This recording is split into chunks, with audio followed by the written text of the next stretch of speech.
एक जंगल में एक चिड़िया रहा करती थी जिसका नाम रानो था। रानो चिड़िया हर समय दुखी रहा करती थी क्योंकि माही चील ने उसके छोटे से बेटे को मार दिया था। रानो चिड़िया अपने बेटे कुकू को याद करते करते सो जाती है। तभी वो अपने सपने में अपने बेटे कुकू को देखती है। कुकू मेरी जान, ये क्या है और तुम कहाँ से लेकर आए हो? मम्मा, यह आइसक्रीम बनाने वाली मशीन है और यह मुझे नदी के किनारे मिली है। कुकू, लेकिन यह तो हमारे किसी काम की नहीं है। भला यह हमारे किस काम आएगी? मम्मा, ये कोई मामूली आइसक्रीम मशीन नहीं है, बल्कि ये एक जादुई मशीन है जिससे आइसक्रीम के बारे में जो भी बोलोगे वो आइसक्रीम खुद ब खुद बनकर आ जाएगी। कुकू मेरी जान, ऐसा कैसे हो सकता है? तभी रानो चिड़िया जाग जाती है और अपने सपने के बारे में सोचने लगती है। यह तो बस एक सपना है।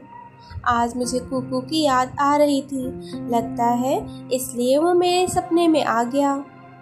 और मेरे बेटे को आइसक्रीम कितनी पसंद थी। फिर रानो चिड़िया सुबह सुबह ही नदी के किनारे पानी पीने के लिए चली जाती है। रानो चिड़िया नदी के किनारे बैठी पानी पी रही थी कि तभी उसकी नज़र एक मशीन पर पड़ी है जो तैरती हुई उसकी तरफ आ रही थी।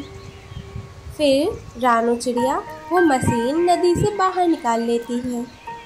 यह मशीन तो वही है जो आज सुबह मैंने अपने सपने में देखी थी। क्या यह आइसक्रीम जादू से बन पाएगी? ये जादुई मशीन लगती है। ऐसा सोचकर रानो चिड़िया उस मशीन से एक आइसक्रीम मांगती है। फिर उस मशीन से एक तेज रोशनी निकलती है और एक आइसक्रीम रानो चिड़िया के सामने पेश हो जाती है। यह मशीन तो सच में जादुई है। ऐसा करती हूँ, इस मशीन को अपने घर ले जाती हूँ। फिर रानो चिड़िया वो मशीन अपने साथ अपने घर ले जाती है। इसी तरह कुछ समय बीत जाता है। एक दिन रानो चिड़िया एक पेड़ की टहनी पर बैठी हुई थी जब वो एक छोटे से पक्षी को रोता हुआ देखती थी। फिर रानो चिड़िया जल्दी से उस बच्चे के पास जाती है। बेटी, तू इस तरह से क्यों रो रही है? चिड़िया आंटी, मुझे एक आइसक्रीम खानी थी जिसके लिए मैं बहुत मुश्किल से पैसे जमा कर रही थी, लेकिन अब वो पैसे मुझसे कहीं खो गए हैं। तुम इतनी सुंदर बेटी हो, तुम्हें आइसक्रीम खानी है। चलो, मैं तुम्हें आइसक्रीम देती हूँ। तभी रानो चिड़िया अपने घर से एक आइसक्रीम लाकर उस चिड़िया के छोटे से बच्चे को दे देती है। अगले ही दिन रानो चिड़िया जंगल के चौराहे पर अपनी आइसक्रीम की दुकान खोलती है और पक्षियों को मुफ्त में आइसक्रीम खिलाती है। चिड़िया आंटी, जल्दी से मुझे एक आइसक्रीम खिला दो। जग्गू बेटा, कौन सी आइसक्रीम खाओगे? जल्दी बताओ। चिड़िया आंटी, आप मुझे चॉकलेट वाली आइसक्रीम ही खिला दो। फिर चिड़िया जग्गू को चॉकलेट वाली आइसक्रीम देती है।